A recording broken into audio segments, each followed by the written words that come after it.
नमस्कार, आवाज़ जनता की में आप सभी का स्वागत है। आज 27 अप्रैल को नागरिकों की शिकायतों का निवारण आला अधिकारियों के द्वारा किया गया है। नागपुर के पुलिस आयुक्त डॉक्टर रविंद्र कुमार सिंघल के निर्देश पर इसका आयोजन किया गया। अजनी पुलिस स्टेशन में स्वयं ज्वाइंट कमिश्नर अश्विनी दरोजे ने बैठकर नागरिकों से मिलकर समस्या सुनी और जनता की समस्या का निवारण करने के निर्देश दिए और जनता से अपील की कि पुलिस विभाग जनता के लिए है। कोई भी समस्या हो आला अधिकारी से मिलकर समस्या बताइए। पुलिस विभाग सदैव जनता के साथ है। एंटी करप्शन इंडिया की टीम भी उपस्थित थी। टीम के एग्जीक्यूटिव मेंबर ने जनता से बात करके पुलिस विभाग जनता के लिए है और हर समस्या का निवारण पुलिस विभाग के अधिकारियों से मिलकर निवारण होगा और विश्वास दिखाया कि संगठन आपके साथ में है। एंटी करप्शन इंडिया के एग्जीक्यूटिव मेंबर श्री नितिन वासनिक जी, सुनील सिंह ठाकुर जी, शिशुपाल सहारे जी, शब्बीर अली, सिद्धेश्वर कोमजवार जी, माजी पुलिस अधिकारी एग्जीक्यूटिव मेंबर अल्ताफ भाई, नितिन पर्वतकर ने जनता से संपर्क किया। धन्यवाद। एक सराहनीय काम चलो जानते हैं सिद्धेश्वर कोमजवार जी से। नमस्कार, मी सिद्धू कोमजवार, माथाडी कामगार सेना नागपूर शहराध्यक्ष, शिवसेना, उद्धव बाळासाहेब ठाकरे। 1-2-3 दिवस पहिले माननीय पोलीस कमिशनर सिंघल साहेबांनी आदेश काढले की प्रत्येक पोलीस स्टेशनमध्ये एक जनता दरबार घेतला जाईल। त्यानुसार आज 11 ते 1 वाजेपर्यंत इथे माननीय अजनी पोलीस स्टेशनला Dorje madam joint city commissioner इथे आलेले आहेत। त्यांनी 11 वाजतापासून हे जनता दरबार सुरू केलेला आहे। जनतेच्या ज्या काही समस्या असतील त्या जाणून घेत आहे व त्यांचे निवारण करून देऊन राहिलेले आहेत आणि जनतेला त्याच्यातून एक समाधान मिळून राहिलेलं आहे। हा उपक्रम नेहमी प्रत्येक 3-3 महिन्यांनी इथे राबवावा अशी आम्ही दोरजे मॅडमना भेटून त्यांच्याशी आम्ही विनंती केलेली आहे। आम्ही एक पत्र असं माननीय CP साहेबांना सुद्धा देणार आहेत शिवसेनेतर्फे। इथे सगळ्यात जास्त समस्या प्रॉपर्टीचे आहेत। जमिनीवरती जबरन पोझिशन, त्याच्यात इन्स्टॉलमेंटचे जे प्लॉट दिलेले आहेत द्यायचं, एकच प्लॉट 3-3, 4-4 लोकांना विकायचे। सगळ्यात जास्त समस्या आता प्रॉपर्टीच्या आहे। त्याच्यानंतर सेकंड समस्या सायबरच्या आहे। आम्ही CP साहेबांना भेटून निवेदनद्वारे CP साहेबांना हे सांगणार आहे की बा इथे क्राईमचा जो हे आहे, सायबर क्राईम खूप वाढलेला आहे। जागोजागी सायबर क्राईमची खूप मोठी समस्या आहे। तर सायबर क्राईमची जी समस्या आहे त्या सोडवण्यासाठी प्रत्येक पोलीस स्टेशनला एक सायबर गुन्हे त्यांनी उघडण्यात यावे अशी आम्ही CP साहेबांना विनंती करणार आहे। CP साहेबांच्या आदेशाने आज जो हा कार्यक्रम इथे सुरू आहे त्याबद्दल आम्ही CP साहेबांना खूप खूप धन्यवाद देतो व माझ्या शब्दांना विराम देतो। माझं नाव मनोज बाबूराव चांदेकर, मी इथे अर्जदार आहे की 2022 पासून मला माझ्या मिसेसला पत्नीला नोकरीविषयक निलेश नाडवटकर यांनी व संजय आकोटकर यांनी गुमराह करून नोकरीच्या नावावर माझ्याकडनं पैसे घेऊन गेले। शासकीय नोकरी लावून देतो। कोणत्या विभागाला? शासकीय विभाग आपला मेडिकलला। मग आज इथं आले, हेल्थ डिपार्टमेंट जॉईंट CP मॅडमला मिळाले तर काय तुमचं समाधान झालं? जॉईंट CP मॅडमला मिळालो तर त्यांनी गुन्हा दाखल करण्याचं आश्वासन मला दिलं आहे आणि बुधवारला करून या म्हणजे तुम्हाला न्याय मिळाला आजच्या उपक्रमामुळे जनता। धन्यवाद।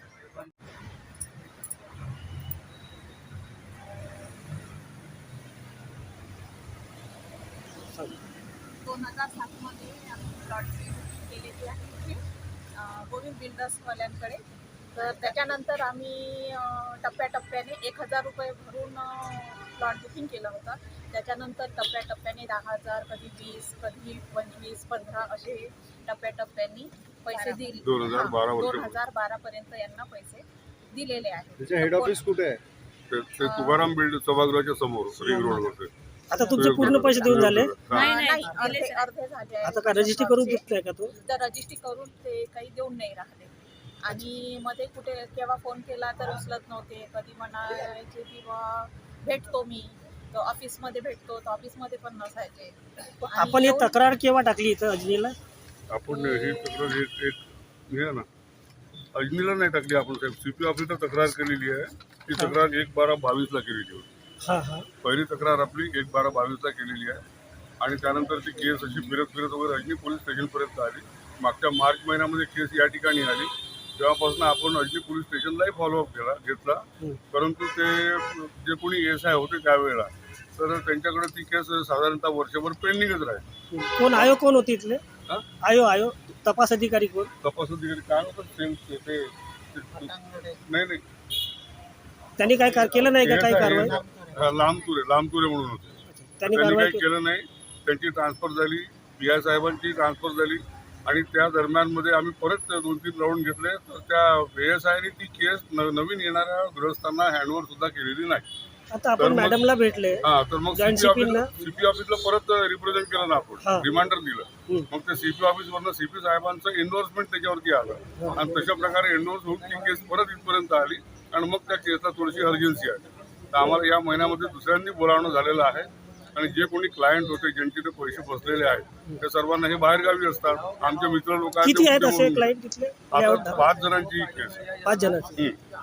आता जर आता मॅडमला मिळाले हा जॉईंट CPना, यांनी काय बोलले? जॉईंट CPनी कन्सर्न PI साहेबांना PSIना काहीतरी निर्देश दिले. ज्यांनी गोविंद बिल्डरच्या मार्फत जे मानकर म्हणून आहेत, त्यांना निर्देश दिले की तुम्ही यांचे पैसे परत करा. किती दिवसात परत करता हे त्यांना विचारलं आणि कन्सर्न PSI जे आहेत त्यांना निर्देश दिले की यांच्याकडनं लिहून घ्या म्हणे, हे किती दिवसात पैसे परत करतात ते, असं त्यांना निर्देश देण्यात आले. म्हणजे आता तुम्हाला वाटते की तुम्हाला आता त्या तुमच्या गोष्टीचं कामाला गती निराकरण मिळाली? मिळाली आणि या गोष्टीचं निराकरण लवकर होईल असं एक थोडं वाटत. काय ना तुमचं? वनकर, मी वनकर, हे गुंडलवार क्लायंट आहेत. अनंत गुंडलवार, नेताजी वाघ. मी सुरेखा देवतळे, चंद्रपूरला राहते. चंद्रपूरहून आले आपण? हो, चंद्रपूरहून आल्यात, हे अकोल्याहून आल्यात, हे गडचिरोलीवरून येतच आले. नाही आहे तो पैसे. म्हणजे आता तुम्हाला वाटते की आजच्या ज्या हिशोबाने की तुम्हाला न्याय मिळेल? न्याय मिळणार आहे. परत मिळतील असं एक म्हणजे पॉझिटिव्ह वाटतं. एंटी करप्शन इंडिया, मैं शिशुपाल सारे executive member. Ajni police station में जनता दरबार लगा था, इस कारण से हम लोग सभी, हमारे पूरी एग्जीक्यूटिव मेंबर की टीम जो है एंटी करप्शन इंडिया की, हम लोग ने यहाँ विजिट किया। यहाँ हर 3 महीने में ऐसा जनता दरबार होना चाहिए, ऐसी हमारी पूरी एंटी करप्शन इंडिया जो हमारे एग्जीक्यूटिव मेंबर है उनकी इच्छा है। इंडिया की जानिब से मैं एग्जीक्यूटिव साबिर अली, आज जो जनता दरबार यहाँ पर आयोजन हुआ है, एक अच्छा सराहनीय काम था, जिसके लिए मैं पुलिस डिपार्टमेंट को धन्यवाद देता हूँ। और ऐसे कार्यक्रम 2-3 महीने 4 महीने में होते रहना चाहिए, ऐसी इच्छा अपेक्षा करता हूँ। नमस्कार, मैं Sunil Singh Thakur, anti corruption bureau का एग्जीक्यूटिव मेंबर। और ये जो समस्याएं का ये है, नागपुर शहर में ऐसी समस्याएं का जो जनता दरबार है वो हर दिन लगना चाहिए, ऐसी मेरी शुभकामनाएं है। नमस्कार, मी सिद्धू कोमजवार, एंटी करप्शन इंडिया याचे अध्यक्ष पुणे सिंगच्या माध्यमातून आज ही एंटी करप्शन ब्युरो जी संघटना आहे ही खूप छान काम करत आहे. जनतेमध्ये जाऊन जनतेच्या समस्या जाणून त्या समस्या सोडवण्याचं काम ही संघटना करत आहे. मी या संघटनेचे अध्यक्ष पुणे सिंग यांना या विषयावरून खूप खूप शुभेच्छा देतो. आतापर्यंत किती केसेस तुमच्याकडे आलेल्या आहेत? एक 13-15 केसेस आमच्या समोर आलेले आहेत इथपर्यंत, आणि प्रत्येक केसेस काही जुने केसेस पण आहेत, त्यांना काही इथं समाधान झालेले नाही आहे. आणि काही असे पण केसेस आहेत ज्यात आमचे डायरेक्टली काही इन्व्हॉल्वमेंट नाही आहे. लँडची मामले आहे, जे पोसेशनचे मामले आहे, त्यात काही एज्युकेशन ऑफिसरचे दखल व्हायला पाहिजे होतं, असे बरेचसे केसेस आमच्याकडे येत आहेत.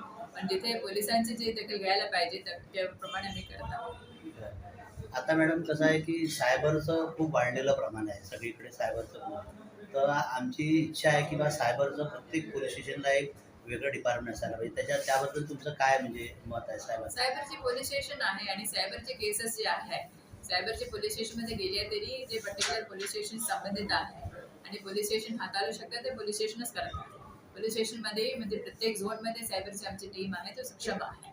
पण जे मोठे जे प्युअर सायबरचे आहे जिथे आम्हाला अकाउंट वगैरे फ्रीज करायचं आहे आणि जे टाइम जे आहे व्हॅल्यूचे आहे त्यावेळी सायबरच ते घेतात. तसं आहे. आज कोणत्या प्रकारचे केसेस आले मॅडम? काही केसेस आहे जे सून आणि सासरमध्ये जे केसेस आहे काही इश्यूज आहे.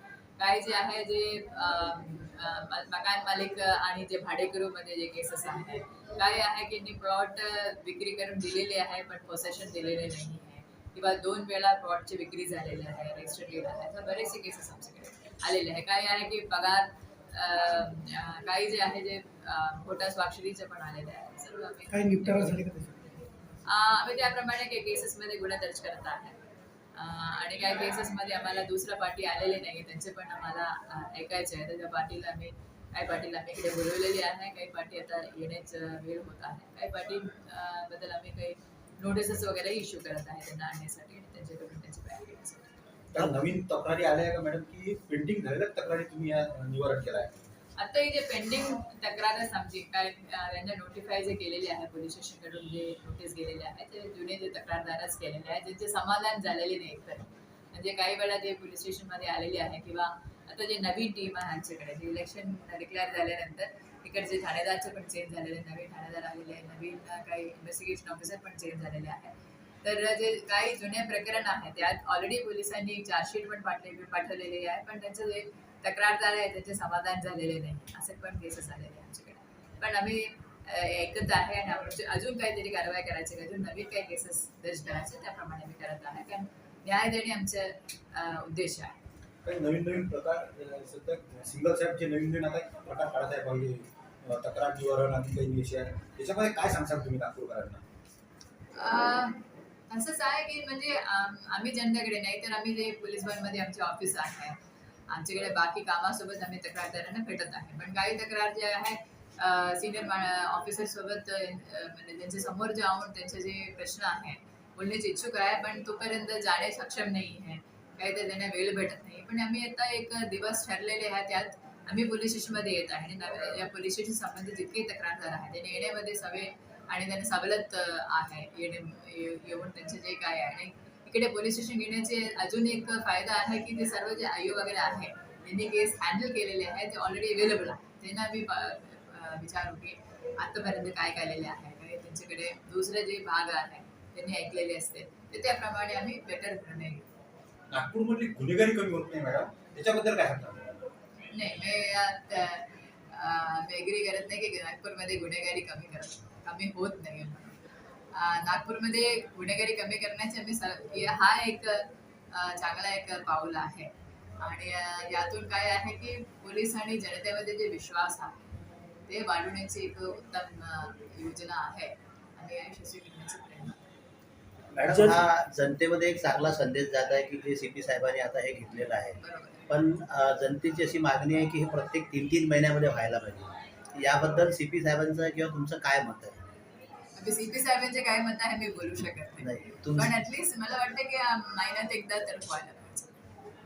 तसंच ग्रामीण भागामध्ये पूर्वी एक मोबाईल पोलीस स्टेशन ही सुद्धा संकल्पना चालायची त्याबद्दल काही आहे का? मोबाईल पोलीस स्टेशन ग्रामीण भागामध्ये गाव पातळीवरती आता ऑलरेडी आमचे बीट ऑलरेडी चालू आहे. आमचे बीट मार्शल पण आहे. कोणतेही तक्रार असतील तर 112ला फोन करून सांगत आहे लोक. म्हणजे असं आहे म्हणजे इमिडिएट प्रतिसाद त्यांना भेटत आहे आणि पोलीस स्टेशन जास्त लांब नाही आहे. ग्रामीण भागात काय आहे की एकदम लांबीने आहे पोलीस स्टेशन लोकांना येण्यामध्ये अडचण होत आहे. पण आता सिनियर ऑफिसर जे भेटायचे आहे तर आता आम्ही स्वतः पोलीस स्टेशनला आलो. बरोबर आहे. आजच्या पाऊलमुळे जनतेला आपण काय आव्हान करू? आम्ही जनतेला की निर्भीकपणे आमच्याकडे या जे काही यांची तक्रार आहे आमच्या समोर मांडवायचं आहे आणि तुम्हाला नक्कीच न्याय देण्याची आम्ही प्रयत्न करतो. तो संदेश आहे. धन्यवाद.